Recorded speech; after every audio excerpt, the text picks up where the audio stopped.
my name is Karen and I'm from the Smooth Muscle Research Group at the Dundee Institute of Technology, and I'm here today to talk to you about coming up with new treatments for erectile dysfunction. So why do we need to come up with a new treatment for erectile dysfunction when Viagra is already pretty successful? Well, not many people know that diabetes is a major cause of erectile dysfunction, and around 50% of diabetic patients who suffer from this problem do not respond to traditional treatment with Viagra. So what happens when Viagra doesn't work? The next treatments that I'm going to talk to you about are not pleasant. They require a little bit more bravery and a little bit more than taking a pill. The first treatment is the injection of a cocktail of drugs directly into the shaft of the penis in order to stimulate an erection. I can see all the guys like cringing. And this isn't even a permanent cure. The next course of treatment is a little bit more extreme. This involves the implantation of an inflatable prosthesis in order to mechanically provide a viable erection.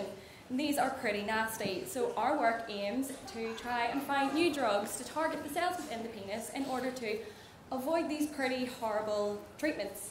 So the first thing we need to do is know exactly how does erection occur at a cellular level. Well, the part of the penis that's involved in erection is called the corpus cavernosum, and you can all laugh at the penis. And this structure is filled with lots of sacs, and these sacs normally, when the penis is flaccid, isn't filled with very much blood. But when these sacs expand, the penis fills with blood and we get an erection. Well, the men do. And what controls the flow of blood into the penis is the cells that line these sacs. So when these cells are contracted, the sacs squeeze out the blood. But when these cells relax, the penis then fills up with blood and, hey presto, an erection.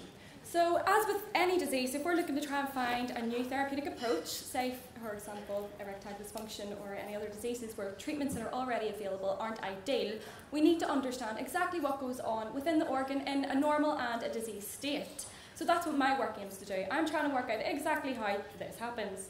So the technique that we use in order to study the cells from the penis is called patch clamping. And with this technique we use a very tiny glass electrode seen here beside a human hair. And what we do is pretty amazing. We steer this electrode onto the cell, and these cells are around 5,000ths of a millimetre wide. They're pretty tiny. So what I use is a very highly geared micro manipulator, sounds very fancy, to steer the electrode onto the cell, and it converts the larger movements of my hands to tiny movements for the electrode. And when we get it to the cell, traps a patch of membrane with lots of little pores called ion channels, and these allow the flow of ions across the cell membrane. Here in this pretty complicated looking picture, we can see the activity of one of these proteins. It's pretty amazing. This is one protein, one little pore. And when we add this drug, this GOSO drug that's been developed in my lab, we can see that we open up lots more channels, and we can see we've got up to 6 channels open. And it is the opening of these channels, these pores, that we want to happen. This is what we want to achieve. The relaxation of these cells is caused by the opening up of these channels, and we think this could be a new treatment for erectile dysfunction. Thank you.